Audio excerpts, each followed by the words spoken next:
misericordia. Hoy nos toca el devocional número 17. Número 17, capítulo 17 del libro de Éxodo. Padre amado, leemos tu palabra en el nombre del Señor Jesús. Dice el capítulo 17 del libro de Éxodo. Dice agua de la roca. Leemos.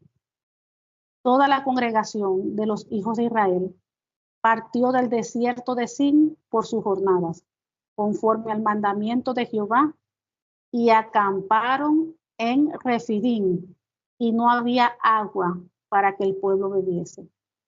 Y altercó el pueblo con Moisés, y dijeron: danos agua para que bebamos. Y Moisés les dijo: ¿por qué altercáis conmigo? ¿Por qué tentáis a Jehová?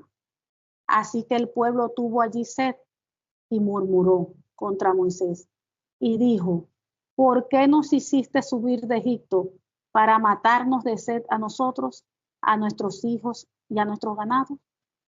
Vamos a detenernos aquí un momento.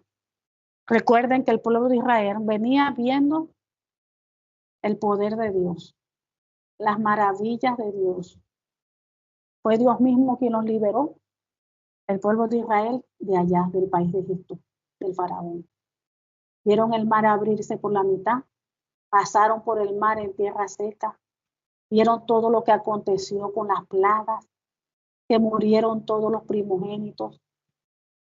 Es como si nosotros hoy en día dijéramos que nosotros hemos vivido también la manifestación de Dios en nuestras vidas, en nuestros hogares. En algún momento, cuando Dios hizo una sanidad, ¿cuántas veces nosotros hemos recibido una liberación? Y eso es por la manifestación del poder de Dios. ¿Cuántas veces por un milagro de Dios que no tenía empleo y de repente Dios abrió puertas? Eso es una manifestación del poder de Dios, de un milagro de Dios. Que no tenía que comer y de repente llegó un hermano o de repente me depositaron. Dios allí se manifestó. Dios se manifiesta de diferentes maneras. Así como el pueblo de Israel ya venía de ver milagros de Dios, nosotros actualmente también a diario vemos la misericordia, el poder, la manifestación de Dios. Pero allí vemos a un pueblo de Israel que al parecer a cada momento se le olvida quién es Dios. Se le olvida de lo que Dios había hecho en su vida. Porque ¿a quién fue que Dios sacó de la esclavitud? Fueron a ellos mismos. ¿A quiénes fue que Dios hizo llover del cielo comida, el maná, el pan, las codornices? A ellos mismos. Ellos vieron milagro tras milagro, manifestación tras manifestación. Entonces aquí estamos viendo una conducta que nosotros tenemos que verificar que no está bien y ver de que nosotros no tengamos esa misma conducta que ellos tuvieron. Cuando se les presentaba un problemita, ya ahí se les olvidaba lo que ya Dios había hecho en ellos. El poder de Dios, la manifestación de Dios. Las cosas grandes que Dios había hecho en ellos. ¿Se recuerdan que cuando no tenían que comer, que tenían hambre, comenzaron a murmurar y a decir lo mismito que estaban diciendo ahorita en estos momentos? Solo que ahorita es con el agua que no tenían que beber. Antes fue con la comida y empezaron a murmurar. Como si Dios no tenía poder para proveerles el alimento de donde fuera. Para Dios no hay límites, para Dios no hay nada imposible. Y ellos que comenzaron a murmurar, porque que si los habían llevado al desierto para que murieran allá de hambre, que mejor los hubiese dejado en Egipto. Hablar tantas cosas, palabras que no debían hablar. Porque si ya ellos habían visto el poder y la manifestación de Dios, y hacía pocas semanas, ¿por qué tenían que murmurar o hablar cosas que no debían hablar o ofender a Dios? ¿Y qué hizo Dios? Jehová de los ejércitos, allí les mandó un maná del cielo, un maná celestial, que no se hace en la tierra, es algo divino, algo celestial, algo maravilloso. Y les proveyó la carne, las codornices, los codornices. Y aquí estamos nuevamente otra vez con otra situación igual. Se les presentó otro problemita que ya no tenían para beber. Pero en vez de decir, bueno, no tenemos para beber, pero es el mismo Dios quien nos proveyó el maná y nos proveyó las codornices, el que nos liberó, que gracias a él estamos ahorita con vida y libre, ese mismo nos va a proveer el agua. ¿Por qué no dijeron así? Empezaron a murmurar, a hablar otra vez mal. Y eso no está muy lejano hoy en día. Parece que al cristiano, al hijo o la hija de Dios se le olvida fácilmente lo que Dios hizo hace una semana, hace un mes, hace varios meses, hace varios años. Aquí estamos viendo por qué Dios le interesaba tanto que lo dejó hasta como estatuto allí de que ellos, los padres, le contaran a los hijos, a los nietos, a toda la generación, todas las maravillas que él había hecho. Porque se les olvidaba fácilmente lo que Dios hacía, lo que Dios hacía por ellos, los milagros, todo. Igualmente eso pasa con nosotros. Estamos vivos por la gracia de Dios, nada más con el hecho de estar vivos. Eso es un milagro de Dios en nuestra vida. Pero ¿qué pasa? Se nos presenta otra situación, otro problemita y ya comenzamos a quejarnos, comenzamos a hablar mal y se nos olvida todo lo que Dios ha hecho con nosotros, en nuestro matrimonio, en los hijos.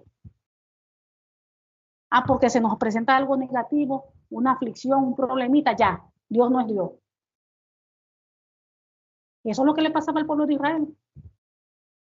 Se les presenta un problemita, no hay agua, entonces ya por eso ya Dios no es Dios. Esto es tremendo lo que estamos aquí leyendo. Tremendo, porque esto mismo pasa hoy en día en medio nuestro, en el pueblo de Dios.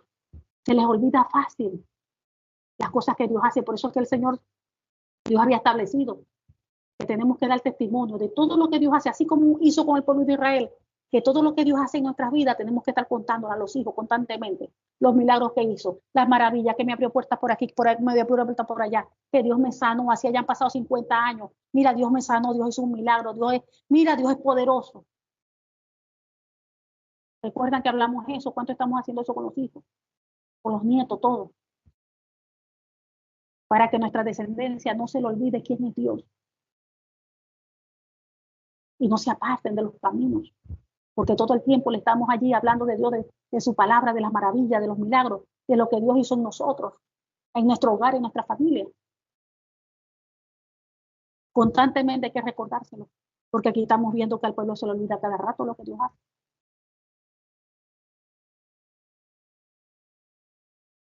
Entonces aquí dice el 2, y altercó el pueblo con Moisés y dijeron, danos agua para que bebamos. Y Moisés le dijo, ¿por qué altercáis conmigo? ¿Por qué tentáis a Jehová? 3. Así que el pueblo tuvo allí sed y murmuró contra Moisés y dijo, ¿por qué no nos hiciste subir de Egipto? ¿Por qué nos hiciste subir de Egipto para matarnos de sed a nosotros y a nuestros hijos y a nuestros ganados? Entonces clamó Moisés a Jehová diciendo, ¿qué haré con este pueblo? De aquí a un poco me apedrearán. Tremendo, tremendo. Que tan fácil a uno se le olvide lo que Dios ya ha hecho en nosotros. Se nos olvida la palabra, se nos olvida lo que está escrito en la Biblia. Se nos presenta una situación y cómo va a ser posible que pensemos negativo en cualquier otra cosa, pero no digamos, no, la palabra de Dios dice esto y esto, y Dios va a abrir puertas. Dios va adelante, dice la Biblia que Él va delante de nosotros como poderoso gigante. Y creer eso, lo que la Biblia dice, no lo que veo con mis ojos naturales, lo que me dicen. Tengo que creerles a Dios, no al mundo, no a lo que dice la gente, no a lo que lo que se presenta ahí, lo que se presente, la situación que se presente. Tengo que creerles al Señor. Él es todopoderoso para abrir puertas. Ahí nosotros vimos todo el proceso que pasaron con todas las plagas. Cada vez que iban a hablar con Faraón, se ponía peor. Se ponía peor. Esta vida, la vida del cristiano, es una vida, uno tiene que ser un guerrero. El que no es guerrero está feo para la foto.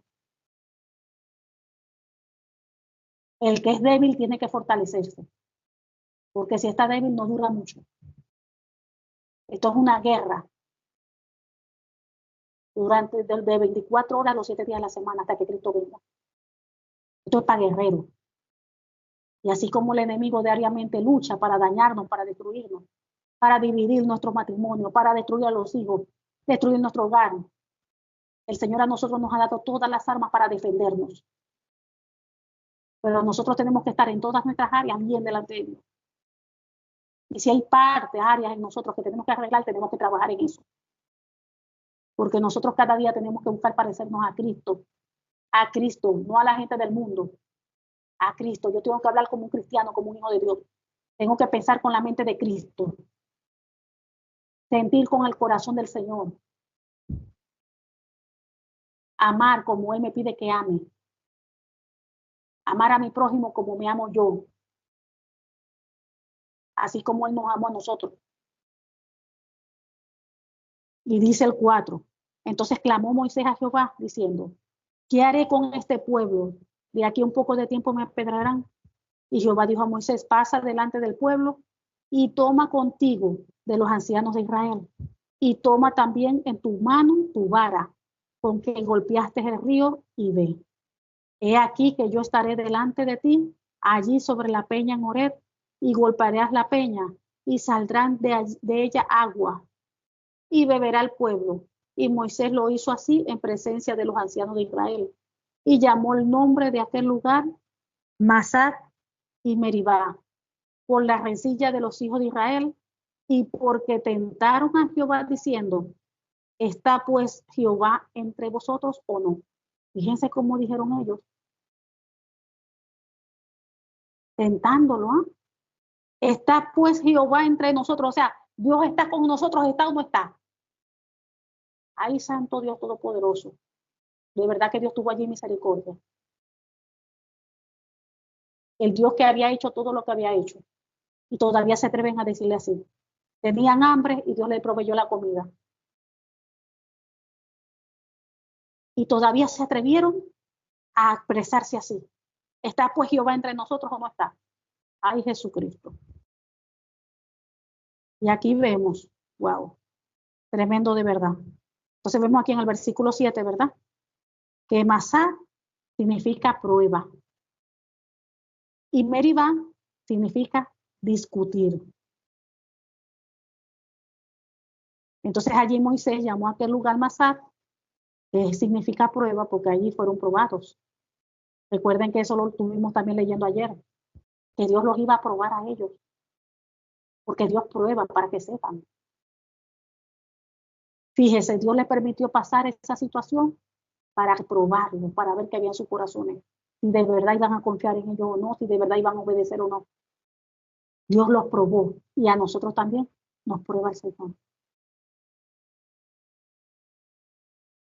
Entonces Moisés llamó a aquel lugar Masat, que significa prueba, y Meribá, que significa discutir, porque el pueblo de Israel discutió con Moisés y puso a prueba al Señor diciendo, ¿está o no está el Señor aquí con nosotros? ¿Está o no está Jehová? Santo Dios Todopoderoso. Seguimos. Versículo 8. Entonces vino Amalek y peleó contra Israel en Refidim. Y dijo Moisés a Josué, escógenos varones y sal a pelear contra Amalek. Mañana yo estaré sobre la cumbre del collado y la vara de Dios en mi mano. E hizo Josué como le dijo Moisés, peleando contra Amalek. Y Moisés y Aarón y Hur subieron a la cumbre del collado. Y sucedió que cuando alzaba Moisés su mano, Israel prevalecía. Mas cuando él bajaba su mano, prevalecía Amalek. Y las manos de Moisés se cansaban, por lo que tomaron una piedra y la pusieron debajo de él. Y se sentó sobre ella, y Aarón y Hur sostenían sus manos, y el uno de un lado y el otro del otro. Así hubo en sus manos firmeza hasta que se puso el sol. Y Josué deshizo a Amalek y a su pueblo a filo de espada. Y Jehová dijo a Moisés, escribe esto para memoria en un libro, y di a Josué que raeré del todo la memoria de Amalek de debajo del cielo. Aquí estamos viendo que miren cómo Dios le hacía las cosas. Jehová dijo a Moisés, escribe esto para memoria en un libro. Fíjese que Jehová siempre mandaba escribir todo, todos los milagros, señales, maravillas, todos los acontecimientos, Dios los mandaba escribir en un libro. ¿Y eso era para qué? Cada cierto tiempo ellos tenían que ponerse a leer el libro, para que a ellos no se les olvidara lo que Dios hacía con ellos. Y así ellos les recordaban a los hijos, nietos, toda la familia, todo lo que Dios, los milagros que Dios había hecho. Y Moisés edificó un altar y llamó su nombre Jehová Nisi, de Jehová mi estandarte. Y dijo, por cuanto la mano de Amalek se levantó contra el trono de Jehová, Jehová tendrá guerra con Amalek de generación en generación. Y lo que Dios habló se cumplió. Porque así mismito fue. Y ahí vemos también cómo Moisés, fíjense, que Moisés prácticamente era líder, pero él solo no tenía la fuerza. Fíjense cómo tuvo que Aarón, su hermano, y Hur estuvieron con él para ayudarle. Él tenía que tener las manos levantadas, que era señal de victoria. Pero claro, como ser humano, las manos se le cansaban. Entonces allí tuvo que Aarón y Hur, a uno le agarró la mano por un lado, la otra se la agarró por el otro a subírsela. Mientras él mantenía las manos arriba, era señal de victoria. La victoria iba a prevalecer. Las manos levantadas arriba era la señal de victoria. Pero cuando él se cansaba, como ser humano, que el ser humano se cansa, los pastores se cansan, los líderes se cansan, se agotan. Tuvieron que levantarle las manos a un lado para subirla. Y Dios le dio ¿qué? La victoria. La victoria. Por eso es que uno no puede ser autosuficiente. Uno siempre va a necesitar la ayuda de otra persona. Es por eso que cuando en la palabra del Señor, el Señor habla de los dones son para la edificación del pueblo. Y una persona reparte los dones y siempre vamos a necesitar del otro, de los dones del otro. Mutuamente se edifican unos a otros con los diferentes dones. Porque uno no puede ser autosuficiente, ni lo es, ni puede ser. Uno principalmente depende de Dios, pero también uno va a necesitar a los hermanos. Ahí vemos que él necesitó a Aarón y a Hur para que les estuvieran la mano. Y así mismo con nosotros igualitos. Nosotros no podemos ser autosuficientes. Siempre vamos a necesitar el apoyo de nuestros hermanos en la fe. Siempre lo vamos a necesitar. Una palabra de un hermano, un consejo de un hermano, una necesidad y viene el hermano, le ayuda a suplirla. Uno siempre va a necesitar del apoyo del hermano. Amén. Padre amado, gloria a tu nombre, Señor. Te damos gracias por tu palabra, porque tu palabra es fiel, tu palabra es justa, tu palabra es verdadera, Señor. Gracias porque tú tienes todo bajo control, todo está en tus manos. Tú eres lento para la ira y grande en misericordia, ¿verdad? Gracias, Señor, por tu fidelidad. En el nombre del Señor Jesucristo. Amén.